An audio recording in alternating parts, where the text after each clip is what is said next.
It's time for the movie raid movie review, and tonight I'm going to talk about Robocop 3, which is currently the third and final installment of all the other Robocops.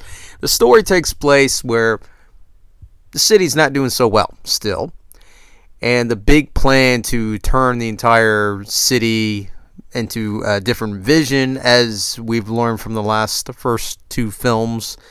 Basically, they want to get rid of the citizens that inhabit those areas that they want to basically reform or even eradicate the people. So this becomes a big problem, not just to Robocop, but the entire police force, and that made the citizens rebel and basically go against authority of every form that you can think of. So COP has to hire the military army basically to get everybody out of there and so forth, and try to put on a front saying that they're doing good and they're trying to help the people and so forth, but they're really not. So that's pretty much the gist of the story.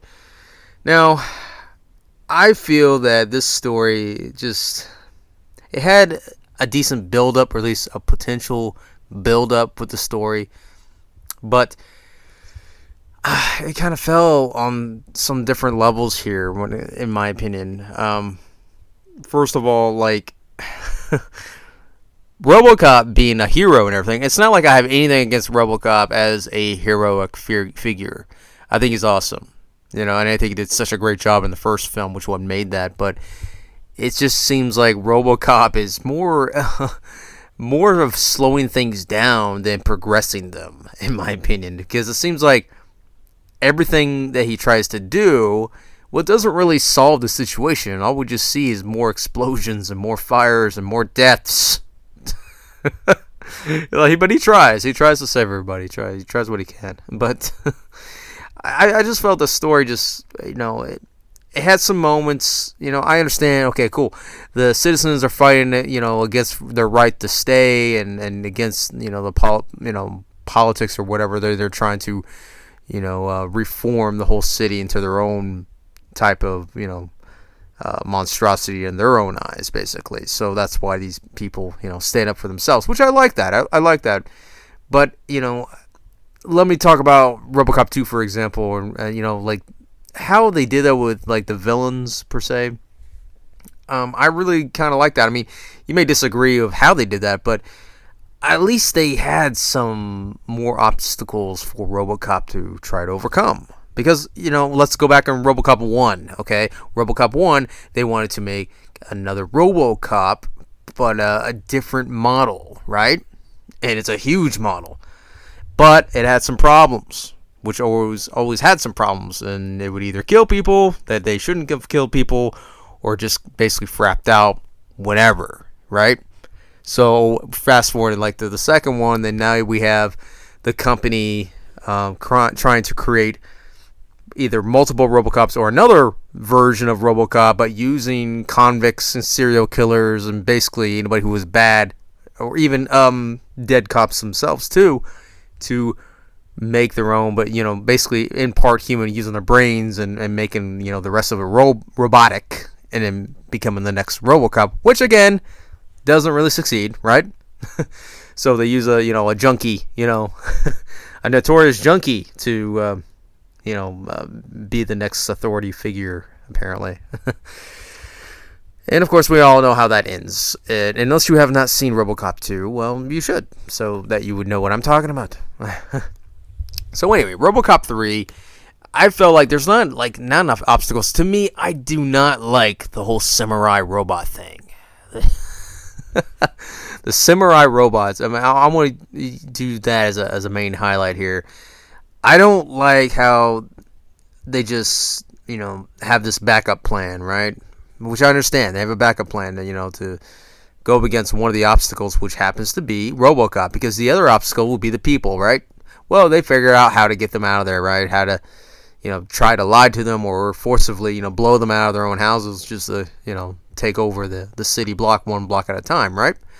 Well, so if things don't go entirely according to plan, if Robocop is still around, that means, they got to go to plan B to get their supposed, I don't want to say their Robocop version, but basically they sent out a samurai, Terminator to go after Robocop, basically. Or in this case, 2. And if you haven't seen Robocop 3, no, this is not a back-in-timey thing or anything like that. This is still back in Detroit, still violent, still the same old thing. It hasn't really changed that much since the last sequel. And with these samurai robots, I mean, I just didn't care for that. I mean, first of all, you got one of them doing all these back flips and front flips and, using, that fancy samurai. That scene with the first time he's introduced, toward Robocop. What does Robocop do? Stand in the middle of the room.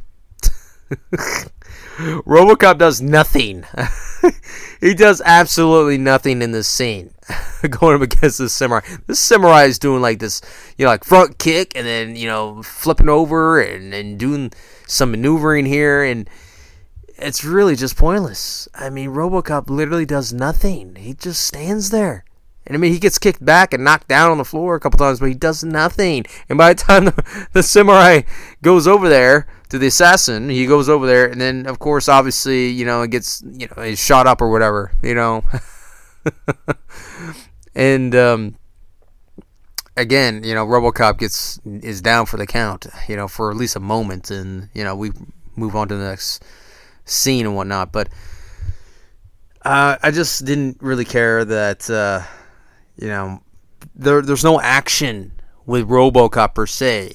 Again, Robocop is this giant tin can. Really, literally, he's like a 10-ton, 12-ton, 15-ton hunk of metal, an expensive piece of metal. But have you noticed in Robocop, all 3 films, every single time, Robocop just gets knocked down, and then somebody has to take care of him. Somebody has to replug him in and reprogram the crap that he lost or whatever.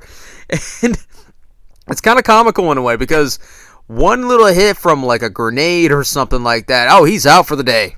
He's out for the day. He's got to go back into the chair, get hooked up again, and then, here we go again, wait 12 hours until he regains consciousness again. Now, again, he is in part human, but the rest of him is robotic.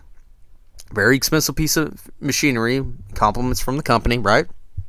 But it's becoming like almost like Arnold Schwarzenegger's Terminator, right? Because every sequel that his character is involved in, he gets blown up. It gets torn up over and over, and it's comical in a way. It really is, because except in this case, RoboCop is very fragile, man. Like that's another thing that kind of ifs me too. RoboCop doesn't receive any real upgrades of anything except for internal programming. Like, he no longer really sticks to the protocols and whatnot that was originally programmed, where he can't do this or he can't shoot this person because of whatever, no matter how he felt in the situation. Now, at this point, he kind of can to a degree. But certain program kind of keeps him from it because of directives. But for the most part, he actually has more free will in this film. But speaking of which, I also want to point out in one of the scenes where the guy finds out, one of the guys find out that RoboCop disobeys a direct order, and so he needs to figure out how can they fix that. And one of the scientists says, "Oh, by the way, yeah, we can fix that. We can get rid of some of the memories and by using this, like the piece of hardware that he shows him, takes it out of his pocket." And I'm sitting there to myself like, did this guy have this piece of hardware in his pocket since RoboCop 1? Because just out of nowhere, he just happened to have this in his pocket. Like they just developed it. Like, what were they going to do with this?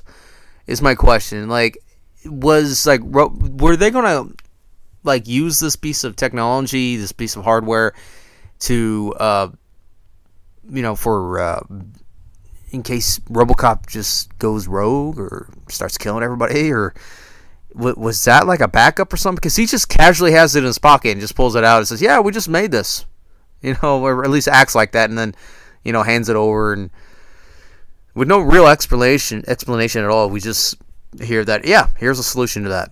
Huh. Have you guys noticed that? But anyway, so like, I just feel like RoboCop is progressively getting more fragile, and especially on an emotional level. Okay, now I appreciate that we have to, get RoboCop to cope with emotions that he did in the first film. Okay, now that's very crucial in the first film. Okay, and then of course in the second film, we see him kind of eventually interact with the wife, and still has memories, but we can tell he still fights those memories, or still remembers them, and he's still not feeling very very ippity about it still. But in this case, we still kind of explore a little bit about that in this film. I mean, in a way, it's kind of unnecessary because, I mean, they've already worked with RoboCop long enough to understand these feelings and whatnot. And even if it's a new scientist in this film that is just now getting to know RoboCop and just now discover these memories, I find it hard to believe like she wouldn't know it to a degree that he has had these kind of feelings before. But like, he kind of takes these emotions and he goes off on his own and does his own thing and be the cop that he is, right? Well, there it is again. But it just seems like to me in this storyline that honestly, if you were to look at it from the whole point A, point B, RoboCop has not really saved the day. Okay, he may have saved the people, sure, without a doubt. But it just seems like they just, regardless of what RoboCop does, he's a hero. It doesn't matter what he does, and he does it in such a limited way. It's hilarious. Like, he doesn't run, obviously. He can't glide. I mean, except for obviously the jetpack, which is introduced in this movie, which is limited as well. I mean, he basically uses like 2 or 3 times, and again, when I mentioned about the upgrades, he has like no real upgrades. Like, all this time, you didn't develop a better gun. I'm not saying he should get rid of his current gun. I'm saying you didn't develop anything cool to attach to him. It's just RoboCop the whole time. Like, I guess between 2 and 3, I guess they never bothered him to give him a new gun to attach to him or something, or him seeing through walls or something that could still, help, have him hack into some security tech or something like that. That would have been interesting or something. No. We just want RoboCop the way he was, as he was in the last couple films. And again, I find it's very comical that like basically every sequel, man, every time he gets knocked down, if Wynn were to knock this piece of robot down, RoboCop himself, that's it. That's the end of the movie. Unless we gotta wait 12 years for another reboot or another remake, then boom, he magically gets back up, and then suddenly he's got a rocket launcher coming out of his ass or something. Boom. But I also want to point out another highlight. The girl. Okay, characterization on. I'll mention the girl in a second, but the characterization. I don't really. It's pretty straightforward on characters in this film. I mean, yeah, we got rebels, we got this person and this person, but like all these characters are pretty forgettable. I mean, at least to me. Like, we know the familiar faces in this movie, but what I'm talking about is like all these characters really are just more like props to what's happening in the situation. Like, who's gonna die, or at least you can predict who's gonna die, and if they don't die, then they don't die. That's fine. But like, they're just there for the foreground of the situation. And obviously, RoboCop is the star of this movie, so RoboCop has got to, be the one to pull all this together, right? So anyway, so the little girl, we got a little girl in this movie who apparently has a genius level of computers and learning the software and whatnot. But what I find it iffy in this movie as well in the story, like there is no way, in my opinion. Now you guys can like explain this to me if I'm wrong, and if I'm wrong, hey, I'm wrong on this. But to me, from what I'm seeing in this story, this little girl cannot hack into the samurai robots or androids, samurai androids. There's no way, man. Like, there's no way she would understand what technology, let alone the software, to hack in from one terminal automatically. This is not the COPD technology that Robocop was built from. Same thing with the original or enemy, his arch nemesis in the first film. Okay, I would understand that if she knew that with that on that note to hack. Like I said, she hacks into the big dog, and turns him to a little puppy where the rebels can break into that facility. Okay, I can buy into that, sure. But my question is like, why not do something with RoboCop? Like, why have something where she can actually help him be, bigger and stronger to a degree. I'm not saying physically as in, a monster or something, like just some other technology that can benefit in the situation. But, I could see that they get separated, and I understand that. But having to hack into the androids, come on. I really hate this whole Superman, method to everything, like the good guy, nothing bad happens to them, they don't die, or if they are dying, magically they just, finds a solution to it. And I really hate that, even for RoboCop. Okay, RoboCop is not this, he's not this massive superhero that, magically whiffs everybody away. Yeah, he's a hero, absolutely, but again, he the way he run, man. But I thought that was also hilarious in the first film, where he gets out of the chair and he's walking off on his own, and everybody's trying to stop him. It was like he literally walks barely not even a quarter of a step away, and you can't catch this guy, and he's already in the car apparently, driving off. But also to re-enter the main female character, police officer from the first film. She took a back seat on this one. Like, I was disappointed with that. It seems like they just wanted her pretty face on there, and I mean this character-wise, her pretty face, like as in they needed a pretty face, and they just wanted to bring back somebody from the first film. So putting her in this is like, yeah, put her pretty face on there, and she does almost nothing in this movie either, like to either help the cause. I mean, I guess what happened to her character, that's what happened to her character. Now, I don't know if that was intentional to do that to her character, or she wanted to leave. I don't know the reasons for that, but again, explain that to me if that was the case, if she wanted to just leave and that's how her character became, or it just was enough for the character to do, and they just said, we're just going to kill her off or whatever, But again, she didn't have much of a role in this movie either, and again, I really was hoping for the battle scene. Let me talk about the battle scene again. I'm still on the same track as character. I love that we got a gang that's involved with this, and again, we don't know anything about them. There's a bunch of crazies, with Molotovs, and they like guns and knives, and they're basically like crazy punks, basically. And they get hired to go up against the cops, who or at least, again, the rogue cops from the last film. I mean, or actually from the last two films. Again, we got the police department, going rogue, quitting.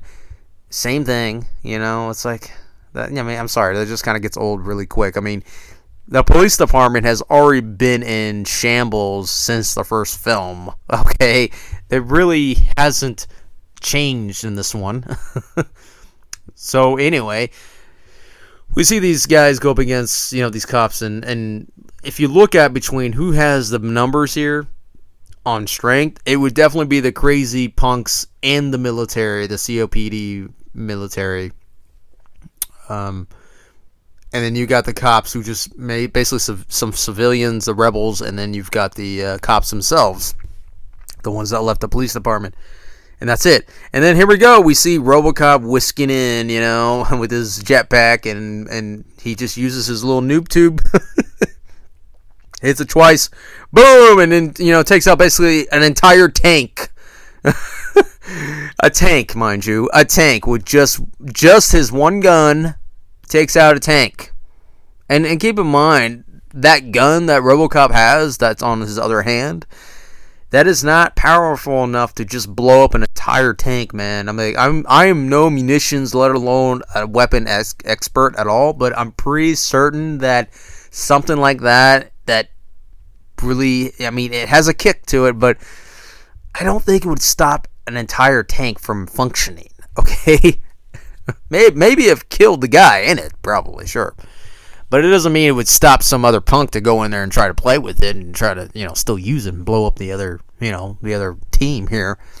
So, anyway, I just find it funny that, Robocop just comes in and he just does like 2 maneuvers and then, oh yeah, he saved the day once again. He just kills out the entire little platoon here.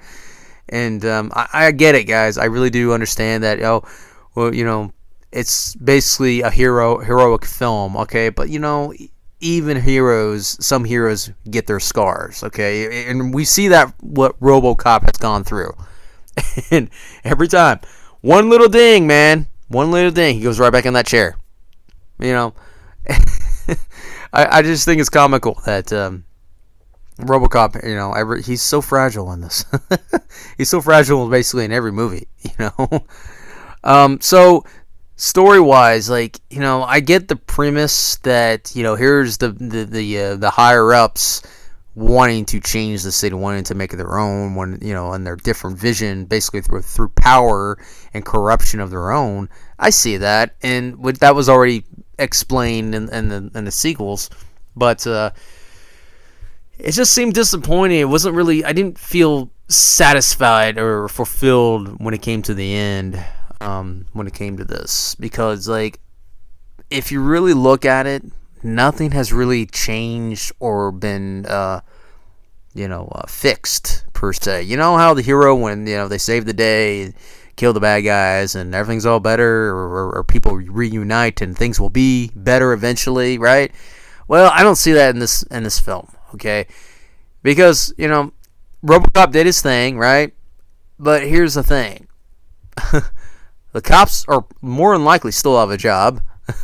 Violence in the city is still going, regardless of what this situation was happening. You still got people that are still in poverty, living in the ghetto, and since, that military just blew the crap out of everything and tore all the buildings up, where's the funding coming from to fix all of that? Because they basically controlled a lot of that conglomerate stuff that was going on. Because think about it, even Robocop is an expensive piece of hardware, man, because every ding that he takes is another $1 million, maybe $3 million, depending on what he takes. So again, what has been really resolved here, except for the fact that the people that Robocop saved, okay, he saved them, awesome, good job, you saved a girl and a few other people.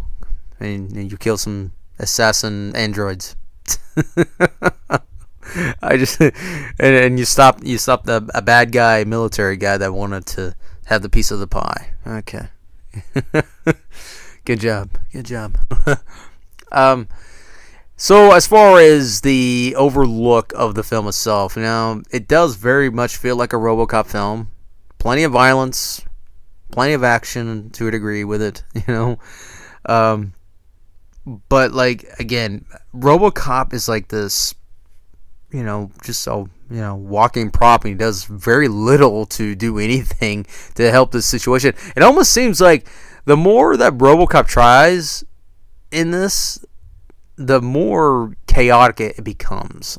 And RoboCop can't save everybody, okay? No hero ever, in the history of heroes could ever really save, or at least truly save everybody, no matter how hard they try, right? Because they would have to be in millions upon millions of places at the exact same time, and that's the only way they would actually be saved, right? Well, RoboCop, he's a cop.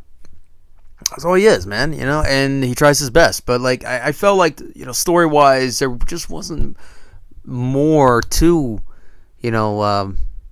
between the cops and having to, or I would say with the rebels.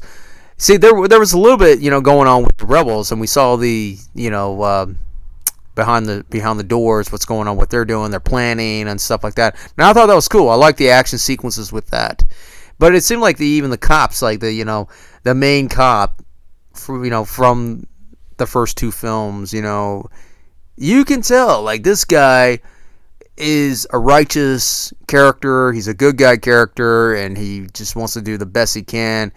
And he also basically takes a back seat. I mean, he has some action going on that's involved in this story.